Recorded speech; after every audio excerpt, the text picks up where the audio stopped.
നമുക്കിനി ഇവിടെ ഒരു ഗസ്റ്റ് എത്തിയിട്ടുണ്ട്. നമ്മുടെ ഓണാഘോഷങ്ങളുടെ ഭാഗമാകാൻ ഒരു അതിഥി കൂടിയുണ്ട്.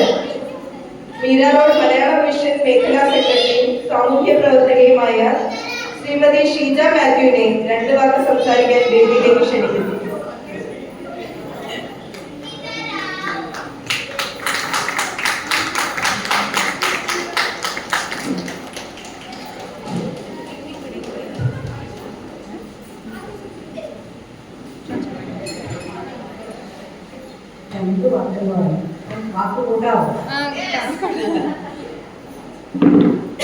വളരെ സന്തോഷമാണ്. കാരണം കേരള തനിമ ഇങ്ങനെ നിറഞ്ഞു നിൽക്കുന്ന സദസ്സുകളൊക്കെ കാണുമ്പോൾ എപ്പോഴും ആത്മാഭിമാനവും അതിലേറെ സന്തോഷവുമാണ്. മനോഹരമാണ് ഈ സുദിനം. അതിലേറെ മനോഹാരിതയും മാസ്മരിക ശക്തിയുമുള്ള ഈ സുദിനത്തിൽ ഇതിൻ്റെ ഭാഗമാകാൻ എന്നെ ക്ഷണിച്ച ഇതിൻ്റെ ഭാരവാഹികളോടുള്ള നന്ദിയും സ്നേഹവും ഞാൻ അറിയിക്കുന്നു. അതുപോലെ ഐശ്വര്യത്തിൻ്റെയും സമ്പത്തിൻ്റെയും പരസ്പര സ്നേഹത്തിൻ്റെയും കരുതലിൻ്റെയും ഒക്കെ മനോഹരമായ ഒരു ഓണം ആശംസിക്കുന്നു. ആരറിയുന്നു നീ വന്നതും പോകുന്നതും, ആര് നിനക്കിറ്റു പാതയെ നീങ്ങുവാൻ, ആരും അറിയാതെ പോവുകയാണോ നീ ഓണമേ എന്ന പ്രശസ്ത കവിയത്രി സുഗതകുമാരി ടീച്ചർ മലയാളക്കരയെ നോക്കി പാടുകയുണ്ടായി. എന്നാൽ എനിക്ക് അഭിമാനമുണ്ട്, മറുനാടൻ മലയാളിയെ സംബന്ധിച്ചിടത്തോളം കേരളം ഇങ്ങനെ വന്നു പോയി ആരും അറിയാതെ, ആരും ഉണ്ടോ എന്ന് ചോദിക്കാതെ കടന്നു പോകുന്ന ഒരു സുദിനമല്ല നമുക്കൊരു ഓണം. കാരണം മലയാളി എന്ന സത്വം തിരിച്ചറിയാൻ കേരള മഹിമ കൊണ്ട് നടക്കുന്ന ഏതൊരു മനുഷ്യന്റെയും ഹൃദയത്തിൽ തൊട്ടുണർത്തുന്ന ഓർമ്മയാണ് നമ്മൾ പ്രവാസികളെ സംബന്ധിച്ചിടത്തോളം ഓണം എന്ന് പറയുന്നത്. അതുകൊണ്ട് തന്നെ നമ്മുടെ സത്വം, മറുനാടൻ മലയാളി എന്ന് പറയുന്ന സത്വം ഈ സമൂഹത്തിന് കാട്ടിക്കൊടുക്കാനുള്ള ഒരു ഐഡന്റിറ്റിയാണ് ശരിക്കും നമുക്കൊക്കെ ഓണം, അല്ലെ? മറുനാട്ടില് നമ്മളൊക്കെ ജീവിക്കുമ്പോൾ നമ്മൾ ആയിരിക്കുന്ന അവസ്ഥയിൽ നമ്മൾ എവിടെ ആയിരിക്കുന്നോ, നാരായണൻ നായർ ഒരു കവിതയിൽ പറയുന്നുണ്ട്, കേരളം തന്റെ കൈകൊണ്ട് തടഞ്ഞു നിർത്താൻ പറ്റാത്തത്ര വിശാലതയിലാണ് കേരളമെന്ന്. അത് കാരണം എന്ന് ചോദിച്ചാൽ പശ്ചിമഘട്ടം മുതൽ അങ്ങ് വരെ കേരളത്തിന്റെ മഹിമ അത്രമാത്രം മനോഹരമാക്കി തീർക്കാൻ പാകത്തിന് മലയാളി തന്റെ കഴിവിനെ ഈ ലോകമെമ്പാടും എത്തിച്ചിരിക്കുകയാണ്. ഇന്ന് ഓണം എന്ന് പറയുന്നത് കേരളത്തിൽ ഒരു ദിവസമോ 2 ദിവസമോ ഇന്ന് അവസാനിപ്പിക്കുന്ന ഒരു കാര്യമാണ്. ഇന്ന് ഈ ഒക്ടോബർ 5-ാം തീയതിയും മറുനാട്ടിലെ മലയാളി ഓണം ആഘോഷിക്കുന്നുണ്ടെങ്കിൽ അതിന്റെ അർത്ഥം വളരെ വേദനയോടുകൂടി സുഗതകുമാരി ടീച്ചർ കേരളത്തെ നോക്കി പാടിയ ആ കവിതയല്ല ഓണം. നമുക്കൊക്കെ തൊട്ടനുഭവിക്കുന്ന, തൊട്ടറിയുന്ന ഒരു അനുഭൂതിയാണ് നമ്മുടെയൊക്കെ ജീവിതത്തിൽ ഓണം എന്ന് പറയുന്നത്. ആ അനുഭൂതിയിൽ കൂടിയാണ് നമ്മളൊക്കെ കടന്നു പോകുന്നത്. ആ അനുഭൂതിയുടെ അറിവ്, ആ അനുഭൂതിയുടെ മാസ്മരിക ശക്തിയാണ് നമുക്കൊക്കെ ഈ ഓണാഘോഷം എന്ന് പറയുന്നത് തന്നെ. ശരിക്കും പറഞ്ഞാൽ മഹാബലിയെ കുറിച്ചുള്ള ഒരു സങ്കല്പമൊന്നുമല്ല നമ്മളെ ഓണത്തിൽ പിടിച്ചു നിർത്തുന്നത്. മഹാബലി വാമന സങ്കല്പമൊക്കെ ഒരു പരിധി വരെ അത് ഇന്ന് വളരെ കാര്യമായിട്ട് ഒരു വിവാദം സൃഷ്ടിച്ചുകൊണ്ടിരിക്കുന്ന ഒരു സങ്കല്പമാണ്. കാരണം പരശുരാമൻ മഴുവെറിഞ്ഞാണ് കേരളം ഉണ്ടായതാണ് നമ്മുടെ സങ്കല്പം. അങ്ങനെയെങ്കിൽ പരശുരാമന് മുമ്പ് അവതാരമായി വന്ന വാമനനും മഹാബലിയൊക്കെ എങ്ങനെയാണ് കേരളത്തിലായതെന്നുള്ളൊരു ചോദ്യമുണ്ട്. പക്ഷേ എന്ന് വെച്ചാലും നമ്മുടെയൊക്കെ ജീവിതത്തിൽ നമ്മൾ ആ ഒരു കഥകളെയും പാരമ്പര്യത്തെയും പുരാണമായിട്ടുള്ള കഥകളെയൊക്കെ സൈഡ് ചെയ്താൽ സമത്വത്തിന്റെയും സാഹോദര്യത്തിന്റെയും നമ്മുടെയൊക്കെ ഐഡന്റിറ്റിയുടെയും ഒക്കെ നിറസാന്നിധ്യമാണ് ഓണമെന്ന് നമുക്ക് കാണാൻ സാധിക്കും. അതുകൊണ്ടാണ് മുരുകൻ കാട്ടാക്കട പാടുകയുണ്ടായി, ഓർമ്മയ്ക്ക് നിലവാതി ഓണം, എന്റെ നേരുള്ള ഓർമ്മകളിൽ ഒന്നാണ് ഓണം. അതെ, ഓർക്കാൻ എന്തെങ്കിലും എന്റെ അടുത്ത തലമുറയ്ക്ക് ബാക്കി വെക്കണമെന്നുള്ള ഓർമ്മയുടെ പേരാണ് ഈ ഓണം, അല്ലെ? അങ്ങനെയല്ലേ? അതാണ് കാരണം. ആ കഥകളൊക്കെ നമ്മൾ മാറ്റി വെച്ചിട്ട് അതുകൊണ്ടാണ് ഇന്ന് കേരളത്തിന്റെ അങ്ങ് തെക്കേ അറ്റം തൊട്ട് ഇങ്ങനെ വടക്കേ അറ്റം വരെയുള്ള നമ്മൾ ഓരോരുത്തരും ഇവിടെ ഇന്ന് ഓണം ആഘോഷിക്കാനിരിക്കുന്നത്. കാരണം ഒരുമയുടെ, സാഹോദര്യത്തിന്റെ, കൈകോർക്കലിന്റെ, കരുതലിന്റെ ഒക്കെ ഒരു പ്രതീകമാണ് ഓണം. മറ്റൊന്നും കൂടിയുണ്ട്. കാരണം മറുനാടൻ മലയാളി എന്ന് നാം അഭിമാനിക്കുമ്പോൾ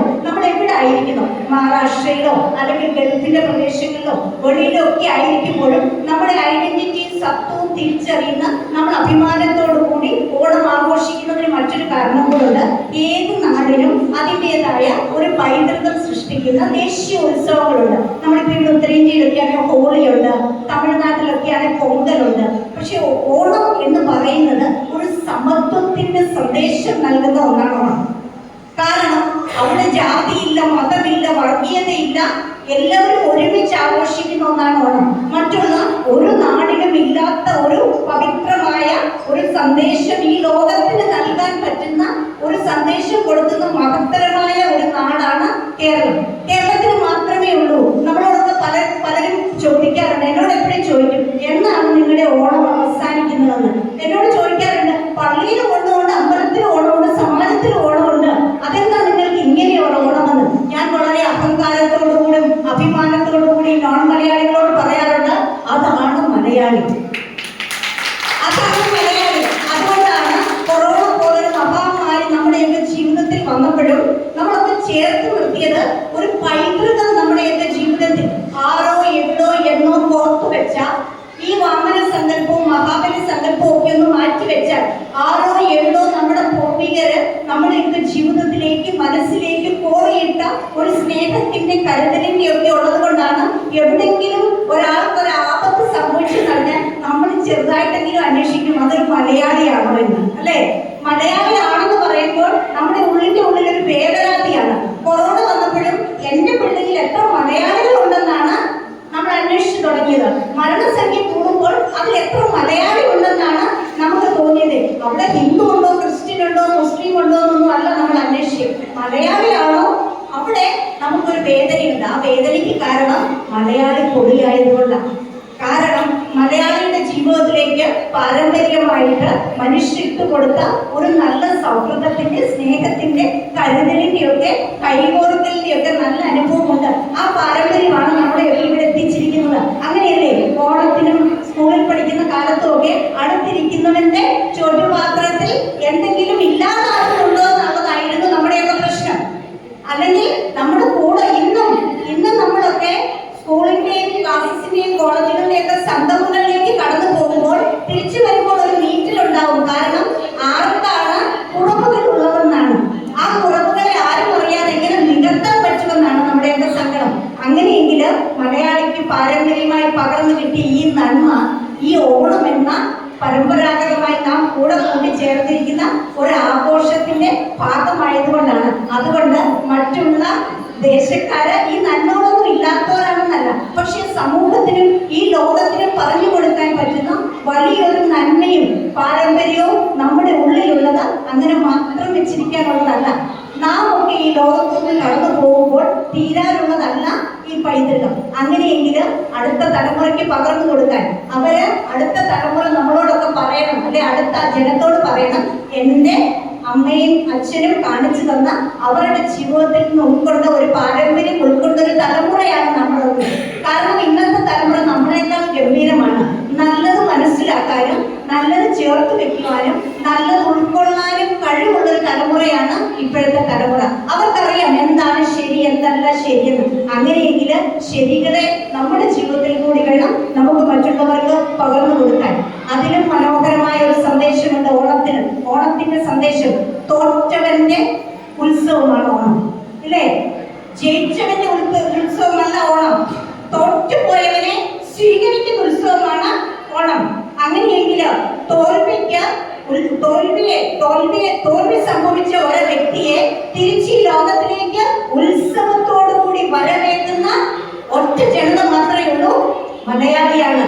അത് കേരളക്കാരാണ്. കാരണം ലോക ചരിത്രത്തില് ലോകമെമ്പാടുമുള്ള ജനത ജയിച്ചവനെ കൈപിടിച്ചുയർത്തുകയും ജയിച്ചവന്റെ ജീവിതത്തിൽ കൂടി കടന്നു പോവുകയും ജയിച്ചവന്റെ വിജയത്തെ ഉത്സവമാക്കുകയും ചെയ്യുന്നവരാണ്. എന്നാൽ മഹാബലിയും വാമനനും തമ്മിലുള്ള ചരിത്രം നമ്മളെ കേൾപ്പിക്കുമ്പോൾ നമുക്ക് മനസ്സിലാക്കാൻ സാധിക്കുന്നു, തോറ്റവന്റെ വിജയം ആഘോഷിക്കുന്ന ദിവസമാണ് ഓണം. അങ്ങനെയെങ്കിൽ നമ്മുടെ കുട്ടികൾക്കൊക്കെ കൊടുക്കാൻ പറ്റുന്ന ഒരു പാഠമുണ്ട്. ഈ ലോകത്ത് ജീവിക്കാൻ, ഈ ലോകത്തിൻ്റെതായ തിന്മകളിൽ നിന്നൊക്കെ പിന്മാറി നിൽക്കാൻ, ഈ ലോകത്ത് നന്മയുടെ വിത്ത് പാകാൻ തോറ്റ് ജയിക്കാൻ പഠിക്കുക.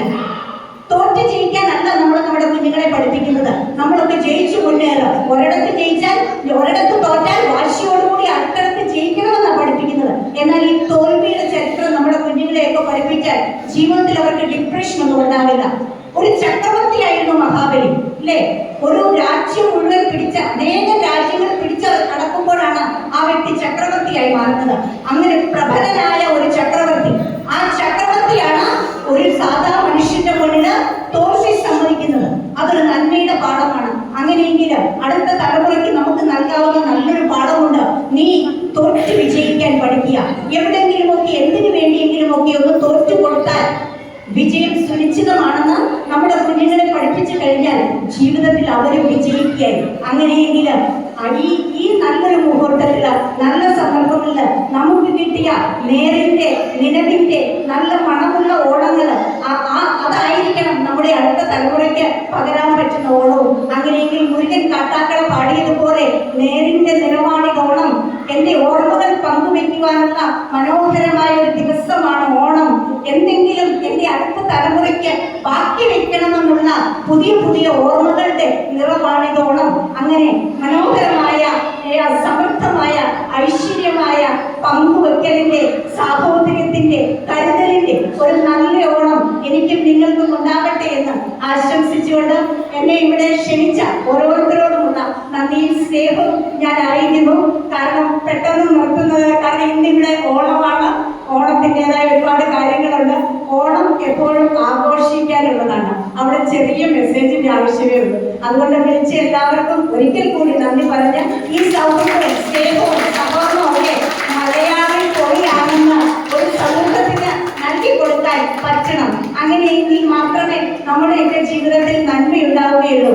ഓർക്കണം, എവിടെയെങ്കിലും ഒക്കെ നമുക്ക് ഓർക്കാനുണ്ടാകണം. കാരണം കരുതലിന്റെ ഒരു തോന്നലുണ്ടാകണം. നിങ്ങൾ ശരിക്കും പറഞ്ഞാൽ നമ്മളൊക്കെ ഉണ്ടല്ലോ, ഓണത്തിനെങ്കിലും ആരെങ്കിലും പരസ്പരം വിളിക്കണം. അപ്പൊ അവർ ഓർക്കും, ഓണം വരുമ്പോഴെങ്കിലും എന്നെ ഓർക്കും. അത് അപ്പോൾ നമുക്ക് പറഞ്ഞു കൊടുക്കാൻ സാധിക്കണം. കരുതലിന്റെ ദിവസമാണ് ഓണം. എവിടെയെങ്കിലും ഒക്കെ ഒന്ന് തോറ്റു കൊടുക്കണം. അപ്പോൾ അവരോട് നമുക്ക് പറയാൻ പറ്റണം, തോൽവിയുടെ ദിവസമാണ് ഓണമെന്ന്. ഇതൊക്കെ കേട്ടായിരിക്കട്ടെ നമ്മുടെ അടുത്ത തലമുറ വളരുന്നത്. അങ്ങനെയെങ്കിൽ നാം പോയാലും ഈ പാരമ്പര്യമൊക്കെ ഇവിടെ നിലനിൽക്കും. അനേകം കാലങ്ങൾ വാമനനും മഹാബലിയും മനോഹരമായ കേരളവും നമ്മുടെയൊക്കെ സൗഹൃദവും ഒക്കെ ഇങ്ങനെ നിലനിൽക്കും. അങ്ങനെ ഉണ്ടാവട്ടെ എന്ന് ആശംസിക്കുകയും പ്രാർത്ഥിക്കുകയും ചെയ്യുന്നു. നന്ദി, നമസ്കാരം.